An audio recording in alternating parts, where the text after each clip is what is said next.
Hey guys, it's Mike here, and in this video we're going to be giving our spoiler review and discussion for The Rise of Skywalker. And joining me in this video is a longtime collab partner of mine. You've seen him on both channels. His name is Geekdom 101, or World of Geekdom. How's it going? Well, World of Geekdom is the name of the channel, and Geekdom 101 is the name of the channel, but I guess I have to go by Geekdom 101, but I don't know, who cares? Alright, let's talk about Star Wars. Okay, so Rise of Skywalker. I'm sure that you guys have seen both of our reviews, and if not, definitely check them out in the description and the cards up in the top right corner. But yeah, this movie...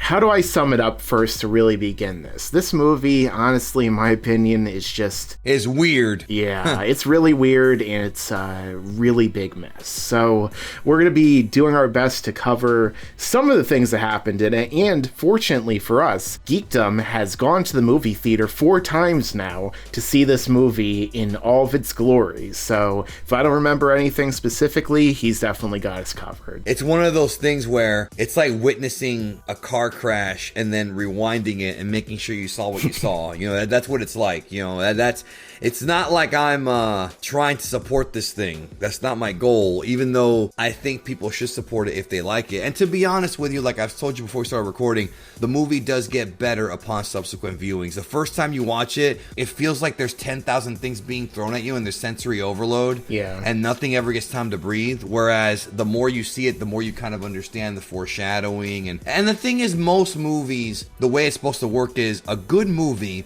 is good the first time you see it and then great when you see it on subsequent viewings. This movie is very, very difficult to talk about and very difficult to discuss because it's not a very good movie, and when you see it on subsequent viewings, it gets better, but it's still not good. Like, it's sort of like, it goes from like a D- to like a C- to like a C+. Like, that's essentially what happens. But what's weird is that some of the scenes in this movie are like A+. Like, it's so unusual. The visual effects are like A+. The acting is like a B+.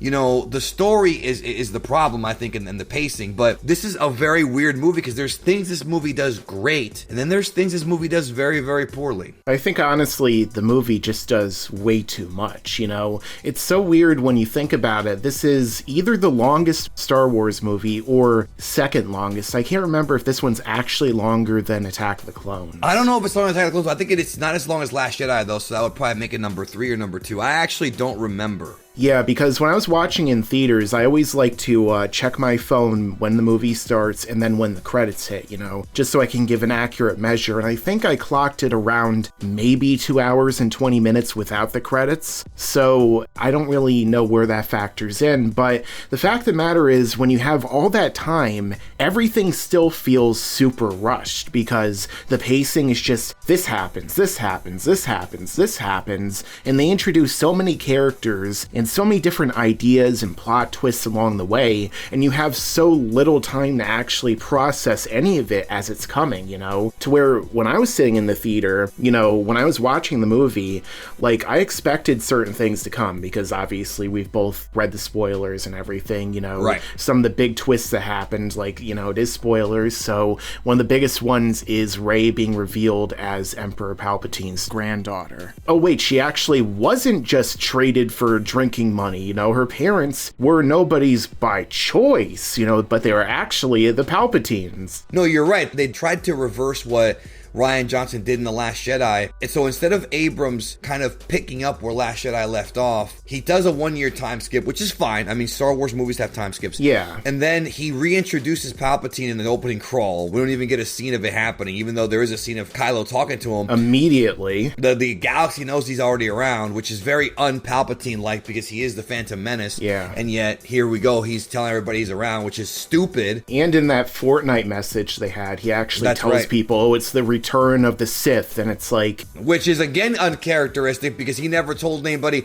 when he was the Emperor, he never told anybody he was a Sith Lord. It's stupid. Yeah. Nobody even knew what a Sith Lord was. He made it seem like the Jedi tried to murder him in Episode 3, and that's how he was able to trick people, like the Senate and whatnot, and say, you know, they tried to murder me, they disfigured my face and all that, and then, you know, people had sympathy for him. But now, it's like, oh, well, I'm just going to invade the galaxy, and if you don't want to give in to me, then, yeah, too bad. Which doesn't make any sense. sense because the First Order had already pretty much won. When, you know, in the beginning of the Last Jedi crawl, it says the First Order reigns. Yeah. And that tells me that they were already on their way to reigning the entire galaxy. And they got an even stronger hold over it because at the end of the movie, there was like 5 members of the Resistance left, and there was like no one was coming to their aid. And now suddenly in this movie, there's a lot more. And it's fine, it's whatever, but there's just a lot of things that aren't explained, and Disney's going to try and explain it with comic books. At this point, I don't care. I'm tired of them having plot holes and then trying to fill them in later. It's really, really stupid. It's annoying. It's a cash grab, and I'm sick of it. Like, I'm sick and tired of it. You know, George Lucas started this. Let's stop with the bullshit about, you know, George Lucas is God now. Fuck that. I'm tired of that shit.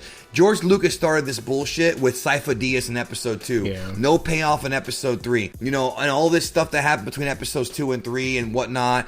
And he has to go in there and cover it up later on. And it's like very annoying. But this, to me, this really crossed the line.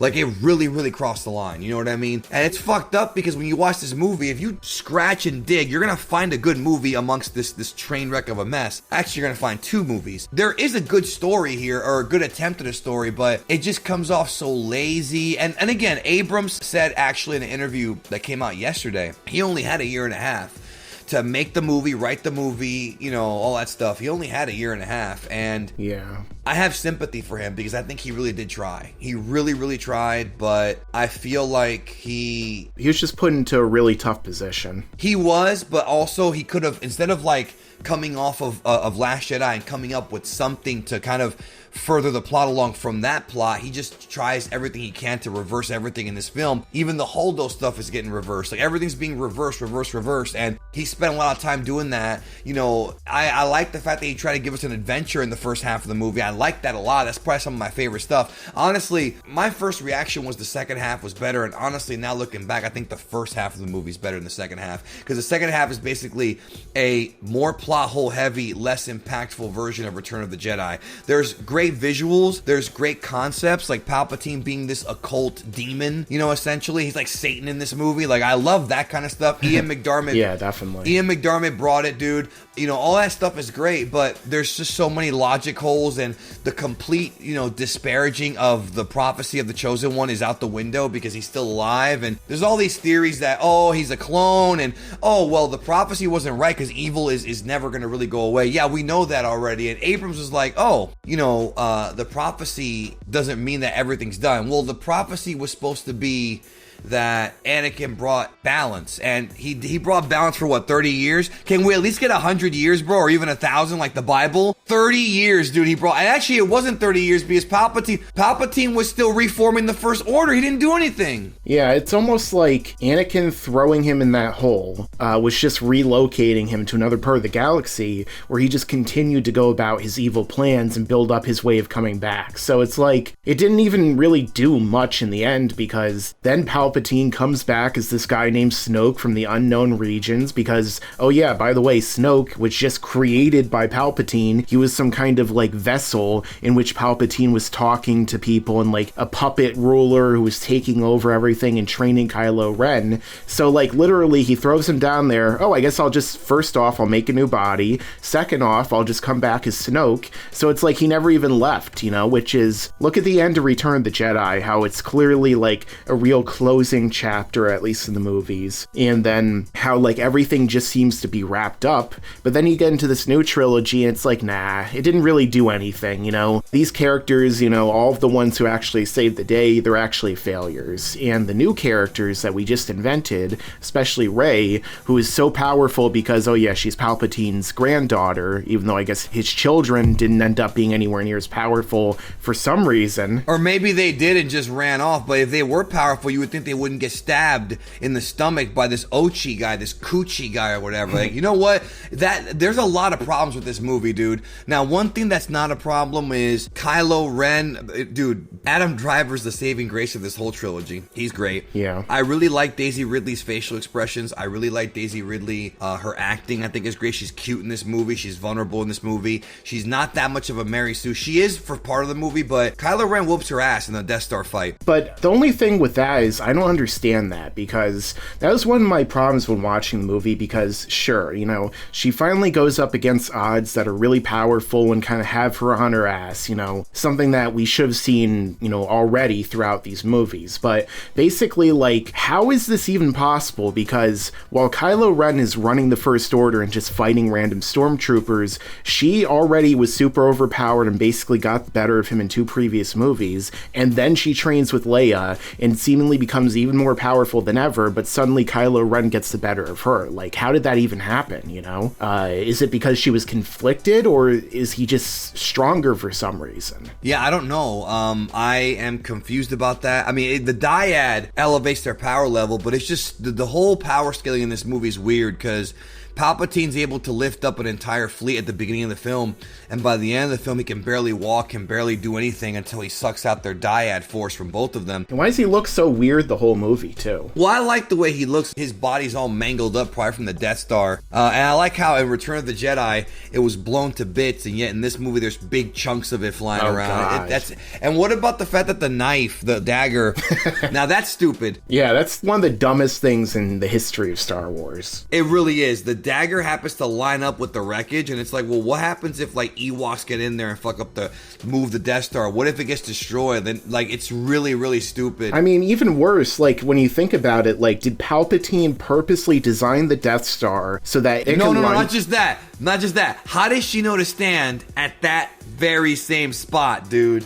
That, it's stupid, dude. Like, there's some stupid shit in this movie, bro. Yeah, it's just like, here's this dagger that's centuries or thousands of years old. Somehow it lines up with this thing that was made 30 years ago, and it just perfectly lines up with the wreckage that should have just been completely obliterated either in the first explosion or on re-entry, and for all we know, would have landed upside down. And then what's even worse, she goes inside of the Death Star into the throne room, which somehow is still recognizable, which is stupid enough, JJ. But then it gets even worse, because there just so happens to be a magical door right next to where Palpatine was sitting that wasn't even in Return of the Jedi, that she just so happens to open, and somehow it still is powered with electricity or whatever they use. And she goes into the room, and in perfect condition, perfect stasis, is this Wave Runner, this MacGuffin that leads to another MacGuffin, which is just like, how the hell is it still there?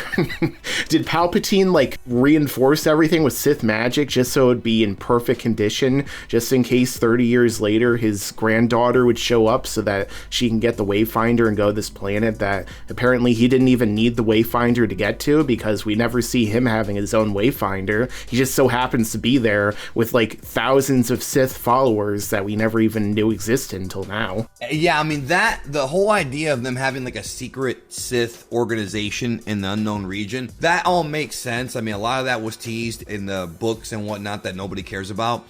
You know, that the Imperial Remnant, but what's stupid is it's literally a contradiction of the events of Battlefront 2 when he does Operation Cinder, which is him imploding the Empire. Like, none of this makes any sense. Why would you destroy your own ships and then go rebuild them somewhere else? Like, it's really bad. And everybody has said this. Every single reviewer on YouTube, outside of YouTube, has said the very same thing. They had no plan. If they continue to lie to us, it's getting to the point where I'm going to feel insulted. I'm already feeling insulted as a fan. Oh, yeah. You had no plan. There was no plan here. I'm telling you right now, it's already been discussed by the insiders. Kathleen Kennedy is done.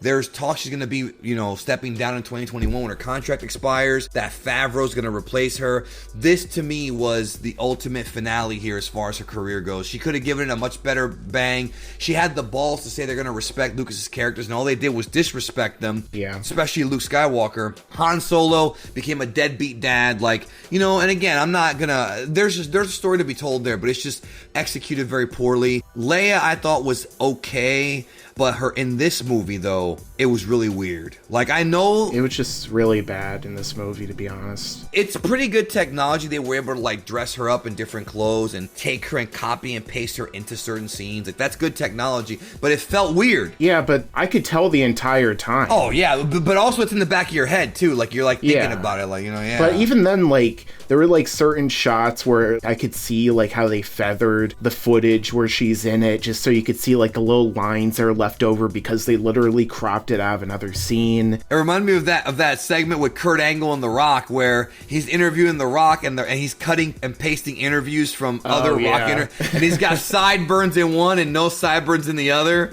and he's like, "So Rock, how do you feel about being in the ankle lock?" And then The Rock's like, "It hurt like hell," and that's what it felt like, dude. It literally felt like that in this movie, yo. Like that, I'm taking it back old school. Weird Al did that a lot. When Weird Al would interview Eminem, they took snippets from different interviews. Like that's pretty much what they did with Leia in this movie. Like the scene where she goes, "This mission is important." She's talking about Starkiller Base, dog, in episode 7. You know she's talking about that. Yeah. But we have to suspend our disbelief, and the problem is that we're too smart. And I don't mean smart like intelligent. I mean, we already know that she died. We know this. Like, unless you're a little kid who's seeing these movies for the very first time, or maybe in 20 or 30 years, nobody will care. But I feel like, dude, we already know. I feel like new fans are gonna like watch this and not pick up on it, and then some other fans are gonna be like, "Hey, did you know that she died in between the movies and it was all like edited? Oh shit, that's pretty cool." We might get something like that. But for people now, it's very distracting. I feel like even if I didn't know the information going into this movie, that they were just going to take footage and put it in,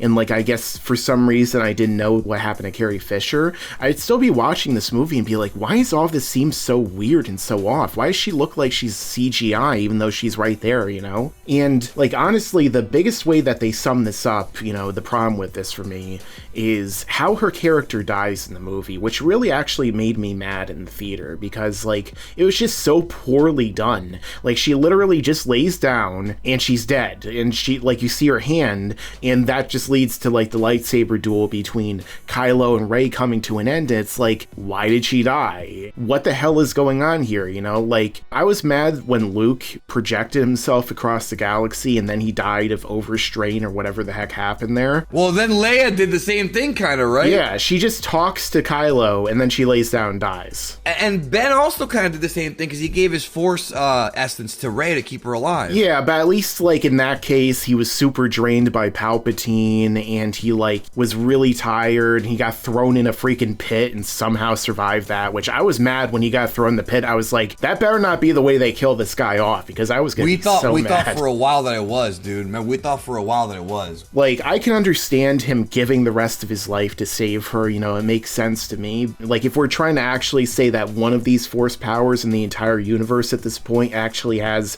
some kind of resource drain, like, that makes sense to me. But like, the fact that Leia, who they built up as being so powerful the whole movie, the girl who beat Luke Skywalker with less training than him in a flashback Well, that scene, was just a sparring match, though. Yeah, but she like got the better of him, and she's training Rey, and somehow just talking to someone across the galaxy makes her die. And it's just like... And why didn't she do that in previous movies? There's just a lot of logic holes in the film. But that being said, like I told you, the movie does get better on subsequent viewings. You appreciate the Kylo Ren scenes more because he's awesome. He's cutting dudes' heads off and throwing guys in the ceiling. And I like the way he's talking to Rey, and they have their little force bond. That was the best stuff in the movie, I think. The Harrison Ford scene was good too. Sorry, go ahead. That was straight out of like Man of Steel, though. Oh, right. Remember when he goes up on top of the mountain and he sees his dad? Of and course, he's like talking to him. It's like the same thing here, which makes sense because Chris Terrio is doing that. But that's a good point. So you liked the Force connection and everything like that, right? I liked the scenes with them. I like their chemistry as characters and everything. I'm not like a Reylo person, honestly. I thought that she should have ended up with Finn, which I thought they were going to do, but then they just randomly dropped that for some reason. Hey, Rey, I have to tell you something. Oh, what do you have to tell me? Oh, I'll tell you later. And then they just never had it happen. But for me, like...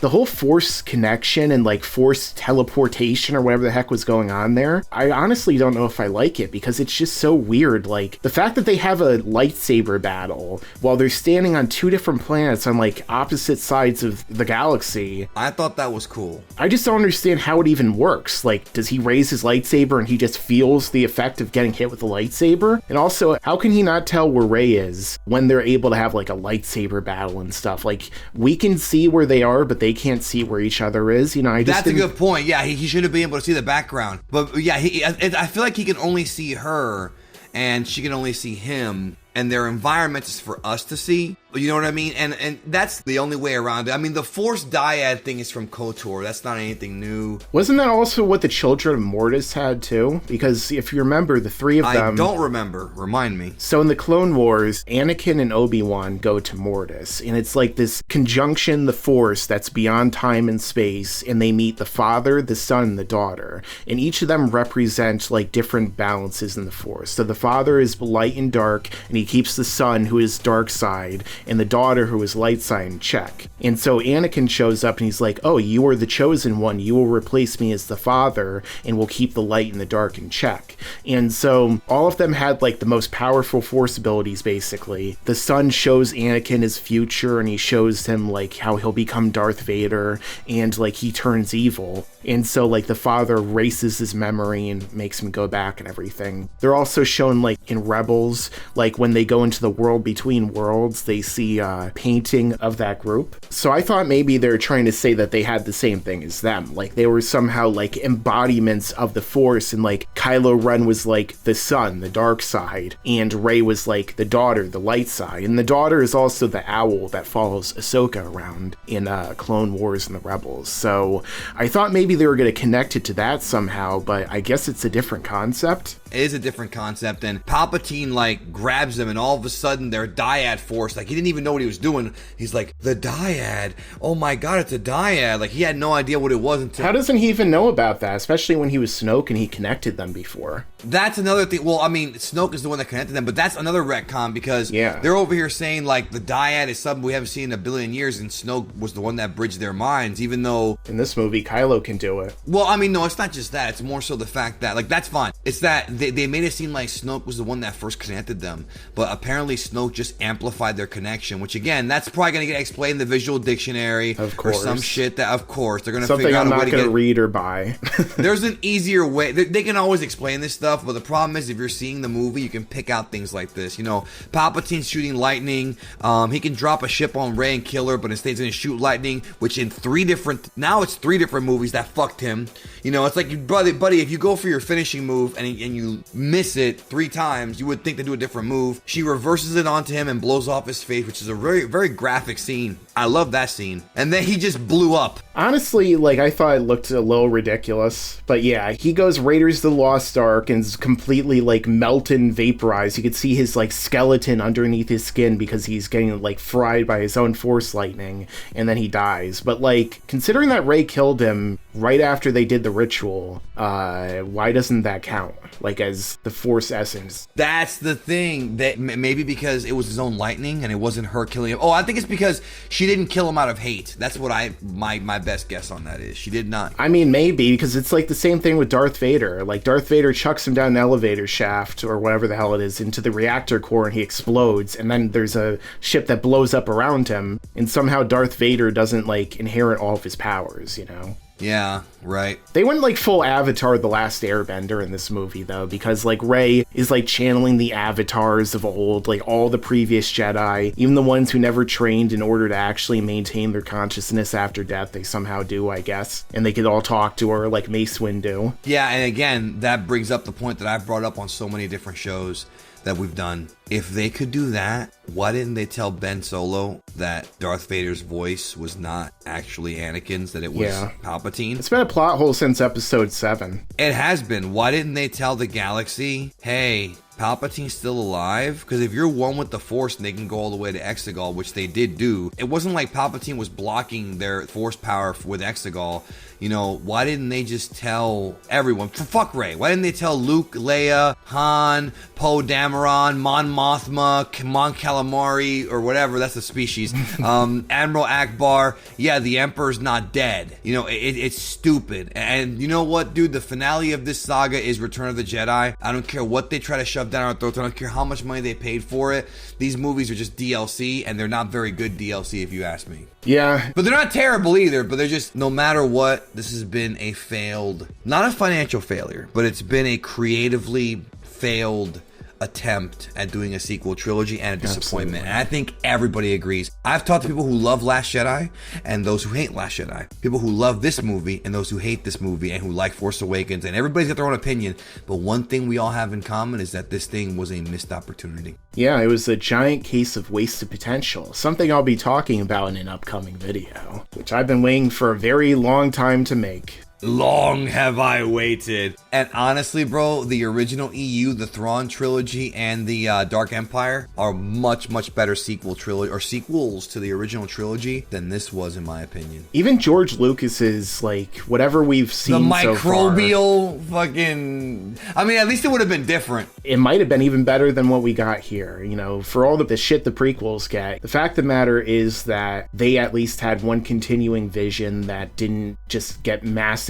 changed in between movies and wasn't completely contradicted. I mean, there were other contradictions because of the writing, but beyond that, you know, like, at least if George Lucas made his sequel trilogy, or at least they made the sequel trilogy that he gave them, there would have been one solid plan in place, and whatever problems wouldn't be as a result of trying to go back and forth between creative voices and decisions. Because if J.J. Abrams had made episode 8, you know, it would have been the first half of this movie, right? Yeah, probably would have been. Other people brought this up too, and I think it's a good point, you know. If they had just done a Harry Potter or Hunger Games and did episode 9, part 1. Or episode 10. Yeah, or episode 10, and just say, fuck the trilogy thing, you know, like, who cares at this point, and made it 2 movies, this would have been so much better, you know, like... Right. Well, not just that, but also the whole bringing back Palpatine. They could have brought another Sith Lord. They could have just brought back Snoke.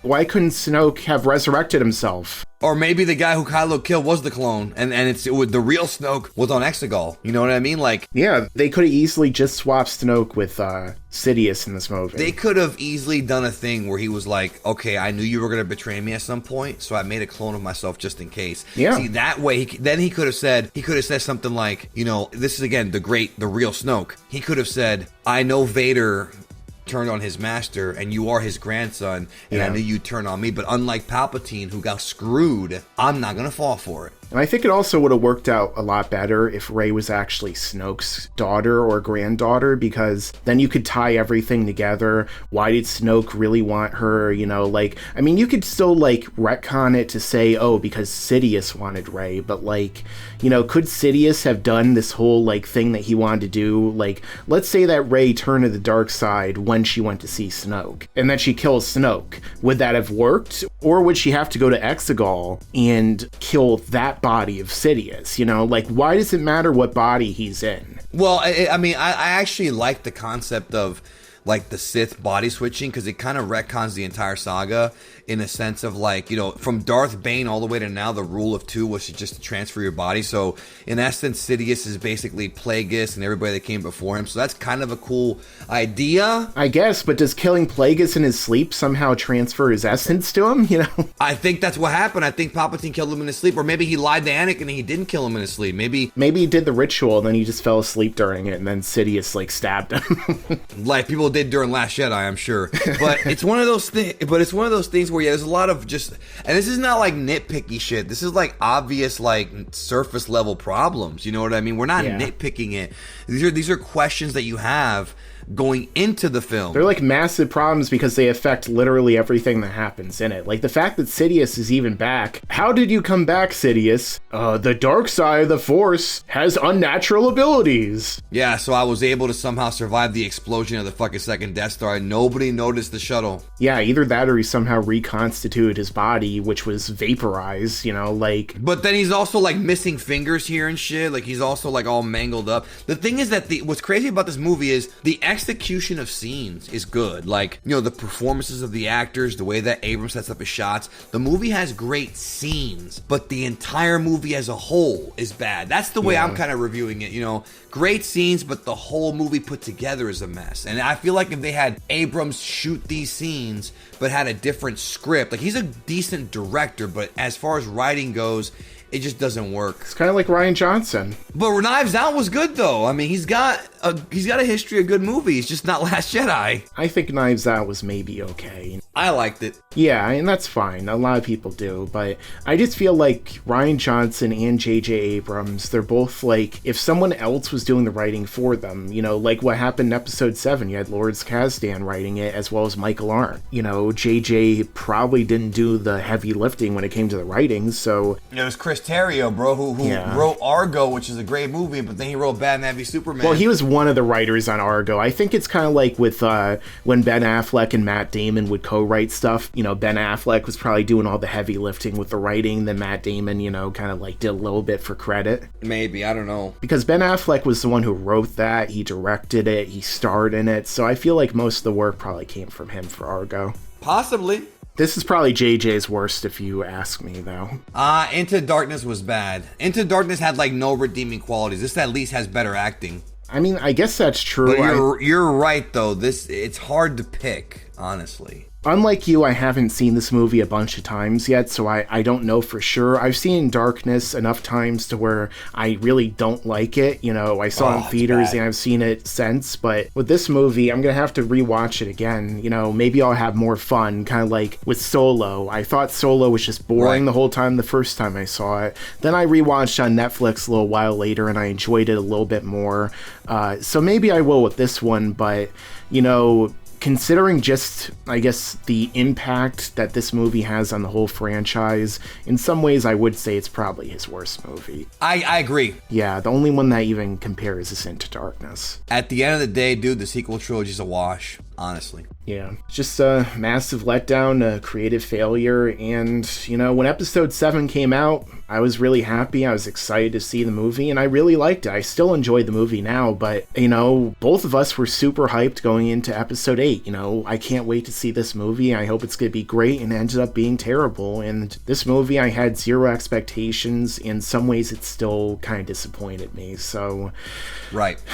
You know, I love The Mandalorian so far, at least that's really good. It could definitely be longer, and I don't know how they're going to wrap everything up in the next episode, but season 2 is coming, and I'm looking forward to it. I trust Jon Favreau more than I do these guys. Yeah, so hopefully Jon Favreau and Kevin Feige will allow Star Wars to become something better in the future than it is right now. You know, I'm not going to get my hopes up anymore, but hey, maybe there is a new hope in them, taking it full circle.